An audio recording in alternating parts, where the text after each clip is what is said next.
BCGI 성경적 교회 성장연구소의 명성 목사입니다. 오늘은 그 사랑교회 고상섭 목사님 모셨습니다. 목사님 안녕하세요. 안녕하세요. 네, 반갑습니다. 반갑습니다. 우리 목사님이 이제 그 팀 켈러를 읽는 중입니다라는 책의 공저자이세요. 네네. 그래서 이제 오늘 그 저자와의 인터뷰 삼아서 이제 모셨는데요.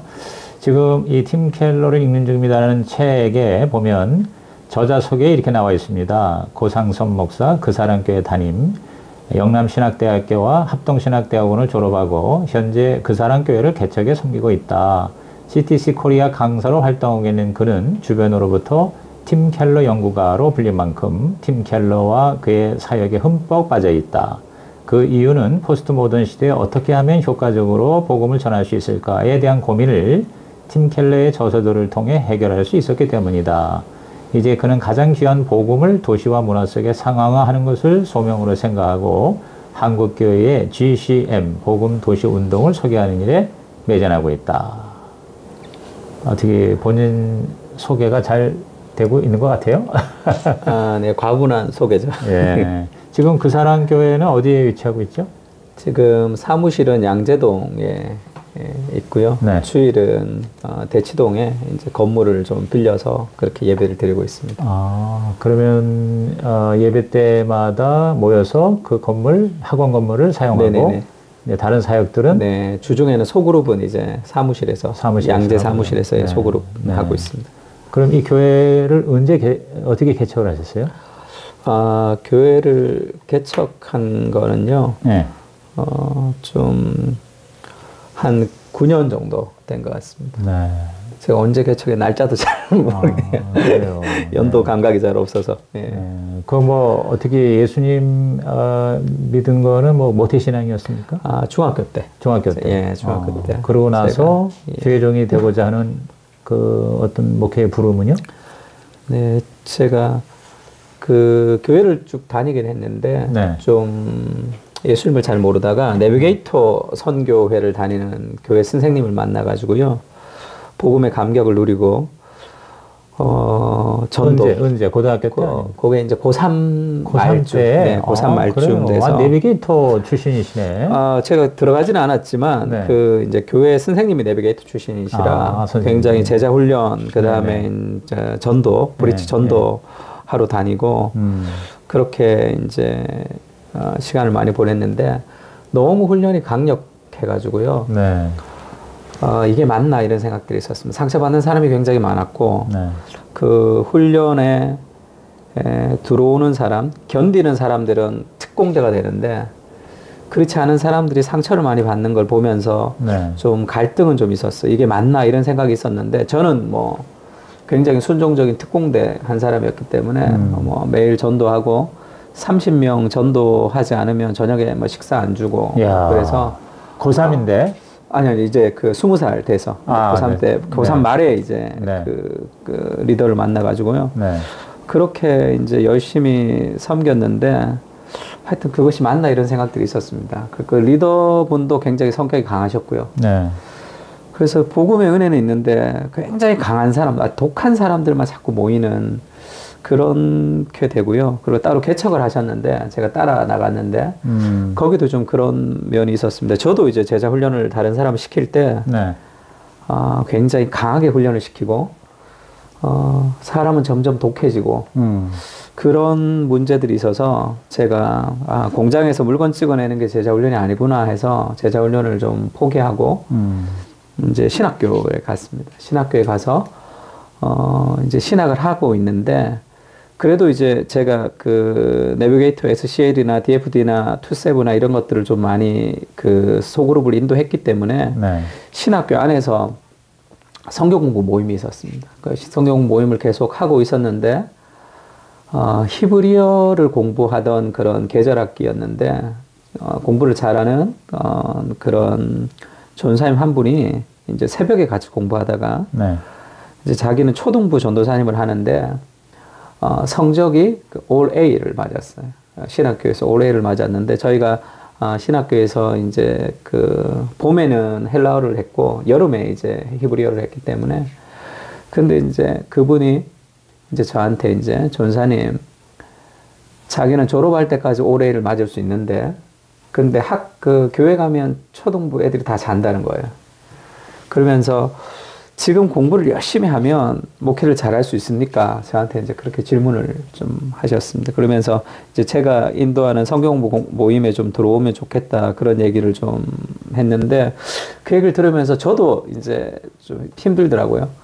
저랑 성경공부 한다고 목회를 잘할 수 있는 것도 아니고, 하나의 툴은 되겠지만, 그리고 신학교 공부를 열심히 한다고 목회를 또 잘하는 건 또 아니고, 그래서 저도 고민이 많고, 저도 목회 어떻게 해야 되는지 잘 모르겠고, 그리고 그런 사람들이 너무 많고, 그래서 제가 그때 이제 국제제자훈련원, 네. 그때 김명호 목사님에게 메일을 한번 보내가지고, 목사님 한번 만나고 싶다고.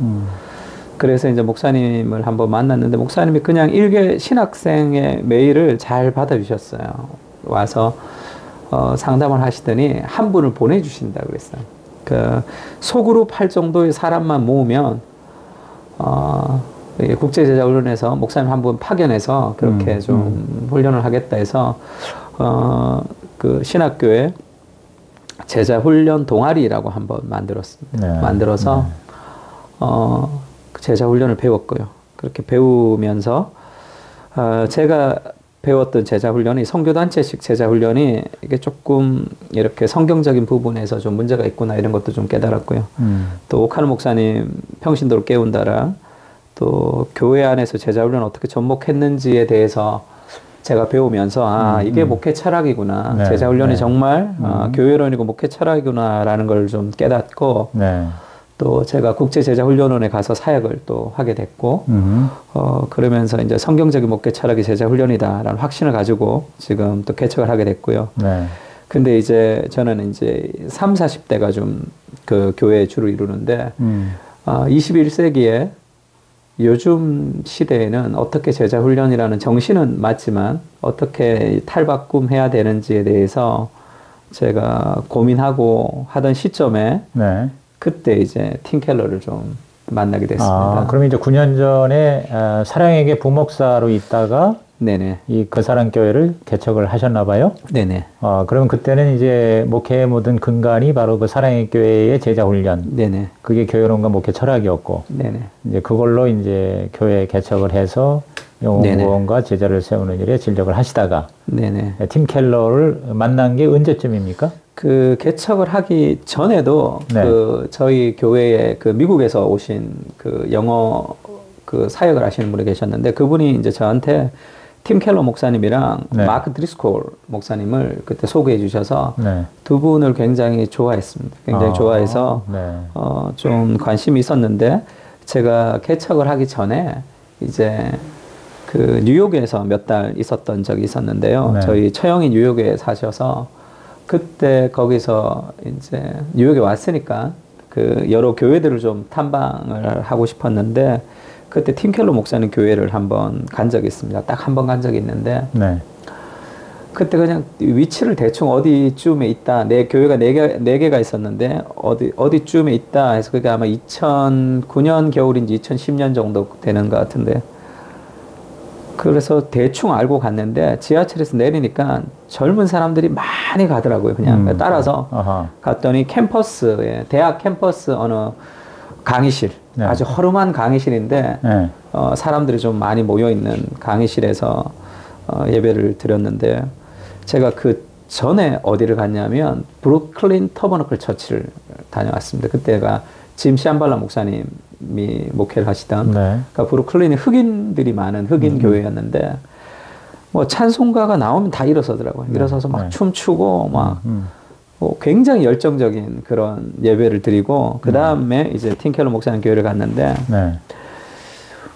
제가 충격받았던 것은 젊은 사람들이 굉장히 많았어요. 특히 이제 그 유색인종 젊은 사람들도 거기 굉장히 많고, 한국 사람처럼 보이는 사람들도 굉장히 많았고요. 아시안들도. 그러니까 젊은 사람들이 굉장히 많이 있는 그 모임이었는데, 주보를 보니까 클래식 예배가 있고, 그 다음에 또 재즈 예배가 있고 이런 것 같은데, 저는 클래식 예배를 갔습니다. 네. 일단 뭐 신디사이드도 없고요. 그냥 영창 피아노 같은 그런 까만색 피아노 한 대에 찬송가를 두 곡 부르더라고요. 우리가 잘 아는 찬송가 두 곡에 팀 켈러 목사님의 설교, 성찬, 그리고 끝나더라고요. 근데 그 설교를 듣는 사람들, 이제 제가 영어를 잘 못 들어서 설교 듣는 사람들 더 열심히 봤는데 푹 빠져서 그렇게 설교를 듣는 거 보고 제가 그 나오면서 그런 생각들을 좀 했습니다. 야, 이 지금 오늘 같은 시대에 뉴욕의 한복판에 저렇게 젊은이들을 모아놓고도 하나님의 말씀만으로도 이게 가능한가? 네. 그런 충격. 찬송가 두 곡 딱 불렀는데, 뭐 제가 터버너클하고는 완전히 다른, 거기는 뭐 온갖 CCM의 춤에 댄스에 그런 음악적인 세션도 있었는데, 뭐 다른 예배실에 가면 어떤지 모르겠지만 제가 갔던 곳에는 그랬습니다. 그래서 팀켈러 목사님에 대해서 더 이제 관심이 많았고 또 개척을 좀 생각하게 될 때 되겠군, 아무것도 없어도 좀 이렇게 좀 개척이 되겠구나, 이런 좀 희망을 좀 배웠고요. 그러니까 개척하기 전부터 팀켈러 목사님의 네, 현장까지 가서 보고 오셨네요. 네네. 그러면 그게 이제 목사님의 그 개척 목회에 그 팀켈러의 교회론이나 목회 철학이 네네. 기존에 알고 있던 내비게이터라든가 아니면 오카는 목사님의 이제 제자 훈련 사역, 네네. 이거하고 어떻게 처음부터 그렇게 좀 매칭되거나 또는 조합이 되거나 그렇게 해서 시작했습니까? 네, 처음에 이제 아니면 본격적인 팀켈러 매니아가 된 거가 좀 그 이후입니까? 그거는 이제 그때 갔다 올 때 그 전에 이제 책이 한 권 번역이 됐었는데 한국에서도요. 네. 그 베가북스에서 번역된 그 팀켈러의 원래 그 리즌 포갓이라는 유명한 책이 있는데 그게 살아있는 신이라는 제목으로 이렇게 번역이 됐었습니다. 네. 기독교 변증서 같이 번역이 됐는데 네. 그 책이 정말 좋았고요. 네. 앞으로의 포스트 모던 시대에는 복음을 선포하는 것보다 우선시 되어야 되는 것이 복음을 이제는 적대시하는 사람들의 생각의 모순을 먼저 드러내주는 것. 그런 변증의 방식이 굉장히 중요하다는 생각이 좀 들었고요. 제가 신학교에서도 반틸의 변증학을 좀 배우면서 그게 굉장히 흥미가 있었는데 그게 목회 현장에서 가능할까? 그러니까 반틸도 그렇고 반틸을 좋아하는 사람들은 좀 이렇게 사나운 그런 경향이 있더라고요. 좀 이슈에 대해서 파이트처럼 이렇게 싸우는 느낌이 좀 있어서 그건 성향상 저랑 좀 맞지 않아서 그랬는데 팀켈러는 반틸의 그 전제주의 변증을 자기의 방식으로 아주 잘 소화해서 복음을 전하는 그런 상황화가 이제 너무 마음에 들었고요. 굉장히 온유하고 겸손한 방법. 네네네. 설득하는 맞습니다. 자세로. 오케이. 예. 그게 너무 마음에 들었고, 그리고 이제 아까 우리 그 많은 사람들이 이제 그 우상에 대해서 많이 이제 그 팀켈러에 대해서 얘기하는데 거짓 신들의 세상이라고 지금은 내가 만든 신이라고 이제 도란노에서 다시 번역이 됐는데 거짓 신들의 세상이라고 그 책에서 이제 팀켈러가 죄를 지적할 때, 그러니까 뉴욕에서 이제 젊은이들에게 죄를 얘기하니까 사람들이 이제 막 경기를 일으킬 정도로 싫어하니까 그러면 이제 일반 목회자 같았으면 죄에 대해서 설교하면 사람들이 싫어하는구나. 그래서 더 그 사람들을 질책했을 텐데 팀켈러는 방식을 좀 바꿨거든요. 그래서 데이비드 폴리슨이라는 상담 그 웨스트민스터 교수님이 계셨는데 그분의 그 논문을 통해서 죄라는 것은 단순한 어떤 행위가 아니라 하나님보다 더 사랑하는 모든 것이 죄다. 그것이 우상숭배다라는 개념을 가지고 이제 팀켈러가 발전시킨 게 이제 거짓 신들의 세상인데 저는 그 책 보면서 굉장히 이렇게 내 안에 있는 우상을 좀 많이 발견했고요. 또 사람들에게 설교를 할 때도 죄에 대해서 지적을 하면 특정한 행위에 대해서만 회개하지 동기에 대해서 회개하지 않고 또 그런 특정한 행위를 하지 않은 사람들은 또 의로움을 쌓을 수 있으니까 그러니까 가족을 사랑하는 것은 좋은 거지만 하나님보다 가족을 더 사랑하면 그것이 죄가 되고 또 그 어거스틴이 이제 죄를 이제 disordered love, 그러니까 순서가 바뀐 사랑이라고 얘기했는데, 그러니까 하나님을 가장 사랑하면 나머지를 다 누릴 수 있지만 하나님을 사랑하지 않고 다른 것을 하나님보다 더 사랑하면 그것이 우리를 노예로 삼아서 그것이 내가 믿는 하나님이 된다. 그런 개념으로 이제 책이 나왔는데 그래서 내 안에 있는 많은 우상들도 많이 좀 돌아보게 됐고요. 그 다음에 그렇게 이제 설교를 하니까 훨씬 더 그 뉴욕과 한국이 차이가 있지만 네. 훨씬 더 젊은 사람들에게 그렇게 자기를 이제 회개하는 그런 일들이 좀 있었습니다. 그래서 네, 네. 아까도 목사님 그 목회에 이제 어떻게 적용을 했냐는 네네. 말씀을 하셨는데, 그러니까 그걸 보면서 제가 그 내비게이터에 있으면서 하여튼 선교단체에 있으면서 또 선교단체가 다 뭐 그런 건 아니지만 제가 배웠던 그 리더한테서는 훈련으로 모든 것이 된다고 그렇게 배웠습니다. 그래서 책도 제가 리로이 아임스의 제자 삼는 사역의 기술 같은 책들, 그 다음에 네. 월트 핸드릭스 훈련으로 되는 제자, 이런 책들을 읽으면서 계속 사람들을 훈련시키는 것으로 이제 변화가 된다고 생각했는데, 그게 이제 제가 오카노 목사님 만나면서, 오카노 목사님은 이제 참된 제자는 인격적 의탁, 전적 의탁, 그 다음에 섬기는 종, 그 다음에 이제 복음의 증인이 된다, 이렇게 말씀하셨거든요. 그거를 인격적 의탁은 하나님과의 관계고, 섬기는 종이 이제 교회와의 관계고, 복음의 증인이 세상과의 관계라고도 이해할 수도 있겠지만, 네. 저는 그게 동심원 같다, 이런 생각이 좀 있었습니다. 가장 깊은 곳에 네. 하나님을 향한 인격적 의탁이 있고, 네. 그것이 섬기는 삶과 복음의 증인으로 이렇게 확장돼 가는 개념으로 생각을 했는데, 네.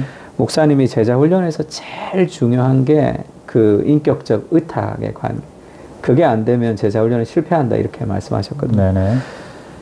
근데 제가 그 선교단체 훈련을 하면서 늘 고민했던 것이, 훈련은 강한데 왜 사람은 좀 더 독해지는지, 성격적으로도 독해지고, 그런 것이 좀 고민이었는데, 이제 오카노 목사님 만나면서, 자기 부인, 자기가 깨어지지 않는 모든 훈련은 사람을 교만하게 한다는 것을 좀 알았습니다. 그래서 제자 훈련을 잘 받은 사람들 중에도 교회를 이제 깨는 사람도 있고, 교회를 세우는 사람도 있는데, 그게 훈련의 문제가 아니라 훈련을 통해서 얼마나 자기가 깨어졌는지, 자기 부인이 핵심이구나라는 것을 제가 네. 많이 좀 깨달았고요. 근데 그것을 이제 어떻게 해야 되는지에 대한 고민이 좀 있었는데, 제가 팀 켈러 목사님을 만나면서 훈련이 사람을 변화시키는 것이 아니고 은혜가 사람을 변화시키는 것인데, 네. 그러면 훈련이라는 것은 은혜를 받을 수 있는 통로라는 그런 개념들을 더 명확하게 알게 됐습니다. 그래서 네. 훈련이 없으면 변화가 없지만 훈련으로 변화되는 것이 아니라 은혜로 변화되는 것이라, 그래서 팀 켈러 목사님이 강조하던 왜 종교와 복음의 차이라고 할 때, 종교는 내가 행동을 통해서 하나님으로부터 뭔가를 얻으려고 하는, 그러니까 그런 마음이 좀 있었던 것 같아요. 훈련하면서도. 네. 그래서 그 탕부 하나님에서도 첫째 아들이 내가 아버지의 말씀을 다 명을 어긴 적이 없는데 왜 나에게는 이런 걸 안 해줍니까? 라고 얘기했을 때, 그러면 그 사람이 하나님의 말씀에 순종한 이유는 어떤 축복을 받기 위한 도구, 공로가 되는 거니까. 근데 이제 은혜의 반응으로서의 순종이 있는 것이니까, 그 순서가 좀 바로 세워져야 된다는 것을 좀 알았습니다. 그래서 은혜가 사람을 변화시키는 것은 알았지만, 그래도 이제 훈련을 하면서는 그 이제 조금 율법적으로 행위를 중심으로 좀 했던 것 같은데, 복음이라는 은혜를 더 강조해야지 자연스럽게 성화의 과정, 자연스럽게 은혜의 과정으로 가는 게 맞다, 그런 생각이 좀 들었고요. 그래서 일단 팀 켈러 목사님을 통해서 제일 많이 바뀐 거는 한마디로 표현하면 관대함이라 그럴까요? 관대함. 그전에는 예배 늦으면 안 돼요. 예배 늦으면 저는 이 주보를 옐로 카드로 주고 싶었어요. 늦은 사람은 노란색. 뭐 3번 늦으면 뭐 빨간색, 한 주 못 오게 한다든지. 실제로 그랬어요? 아니, 그렇게 해보지 못했어요. 근데 그런 마음들. 그런 마음이 있었다. 예, 그렇게 좀 그랬는데, 모르겠어요. 좀 관대함이 좀 바뀐 것 같아요. 그래서 이제 그 교인들이 그러더라고요. 목사님 좀 이렇게, 강하지 않아졌다. 뭐 훈련할 때도 이제 뭐, 훈련도, 그렇게 해서 예전에 제자 훈련 하자 그러면 다 좀 힘들어 했어요. 들어오는 걸 이제 꺼려 했는데, 뭐, 아프지도 말고 죽지도 말자 막 외치고. 그러지, 맞아요. 막 그랬는데, 그런 정신은 필요하다고 생각하는데, 실행하는 방식에 있어서 너무 제가 율법적으로 실행했던 것 같고요. 그래서 이제 3월에 이제 제자 훈련 하는데, 우리가 또 제자 훈련 또 모집했는데, 생각보다 많이 이렇게 제자 훈련을 하려고 그러더라고요. 그래서 그것도 좀 달라진 것 같고요.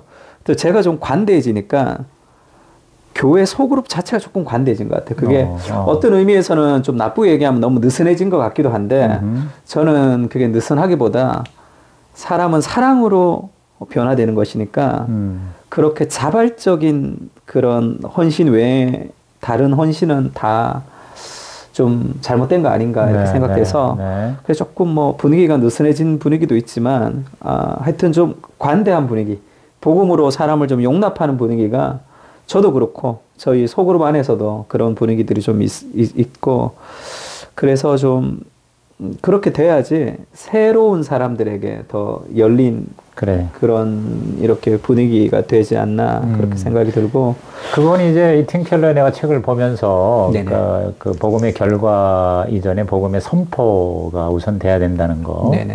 이제 관대함이라든가 또 훈련이 아닌 율법적 훈련이 아닌 전적인 하나님의 사랑으로 인한 은혜로 말미암아 사람이 바뀌고 변화된다. 그러니까 좀 더 복음을 확실하게 풍성하게 깨닫고 이해하고 또 누리고 사는 이제 그런 쪽으로 그러니까 그게 이제 굉장한 매력이 됐던 것 같아요. 맞습니다. 그리고 특별히 우리가 이제 막 성령 충만하고 예수 잘 믿으면은 세상에 대해서 굉장히 그 뭐라 그럴까 투쟁적인 세상은 다 이건 다 악하다는 그런 반문화적인 요소가 굉장히 강한데 저는 팀 켈러가 우리가 사는 이 도시를 사랑하고 감사하고 그리고 교회를 세운다 또는 교회를 부흥시킨다 보다도 도시를 변화시킨다. 그런 관점은 굉장히 제가 볼 때는 이 팀 켈러의 가장 그 유익한 가치라고 생각을 해요. 시간이 많으면 참 풍성하게 더 얘기를 나누고 싶은데 지금 목사님이 이제 이 팀 켈러를 읽는 중입니다라는 책에 7개 챕터 중에 3챕터를 쓰셨어요. 그러니까 공저자 3명 중에 가장 그 챕터를 많이 지금 이제 저술을 하셨는데 이제 변증하고 그 다음에 5장의 생태, 복음의 생태계, 그 다음에 이제 마지막 7장의 일과 영성이에요. 그러니까 지금 말한 내용들이 또 굉장히 여기 연결이 되는 것 같아요. 그러니까 이제 이 저자들이 이제 자기가 특별히 더 관심 있고 또 자기에게 더 매력적인 거를 이렇게 주제로 또 삼아서 하신 것 같아. 그러면 이 책을 통해서 뭐가 가장 우리 독자 입장에서 뭐가 가장 중요하다. 이 책을 읽을 때 우리가 팀 켈러를 통해서 어떤 걸 얻는 게 굉장히 중요하다는 거를 한번 좀 정리를 해줬으면 좋겠어요. 그 평신도들이 이제 팀 켈러를 읽고 할 때는 저는 그 팀 켈러의 제일 큰 강점이라고 하는 것은 상황화라고 생각하고 상황화. 그래서 그 왜 교회의 목적을 얘기할 때도 팀 켈러는 그 하나님과 연결해서 예배와 전도를 얘기하고요.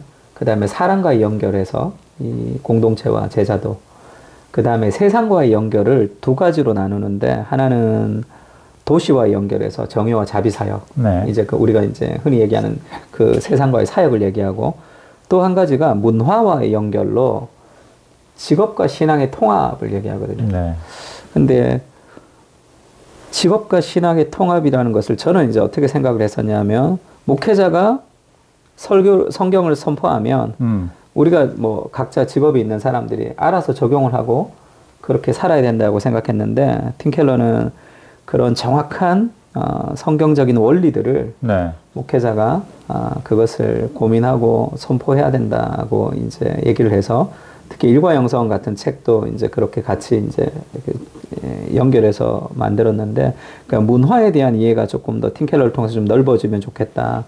그 센터 처치에도 4가지 문화관을 나오는데 그 4가지 문화관의 장점과 단점들을 다 이야기하거든요. 그래서 우리가 세상 속에 사니까 그 복음을 가지고 우리가 세상을 살 때 복음만 아는 것이 아니라 시대 문화, 이게 그걸 문화 내러티브라고 그렇게 얘기하는데, 문화 속에서 흐르는 문화의 정신을 좀 이해해서 그 세계 속에서 복음을 어떻게 이제 접목하며 살아가야 될 것인가라는 그런 부분들에 있어서 좀 팀 켈러를 통해서 우리 그 세상을 살아가는 평신도들이 같이 좀 눈을 열고 문화에 대한 책들, 또 이제 결혼에 대한 책들, 그런 것들을 조금 더 관심을 기울이면서 좀 책을 읽고 공부하면 좋겠다는 생각이 좀 들고요. 네. 목사님들에게는 저는 그 새드백 교회 리고렌 목사님도 왜 교회를 목적을 얘기할 때 이제 이거 5M이라고 네. 그러죠. 그것을 이제 예배, 그 다음에 교제,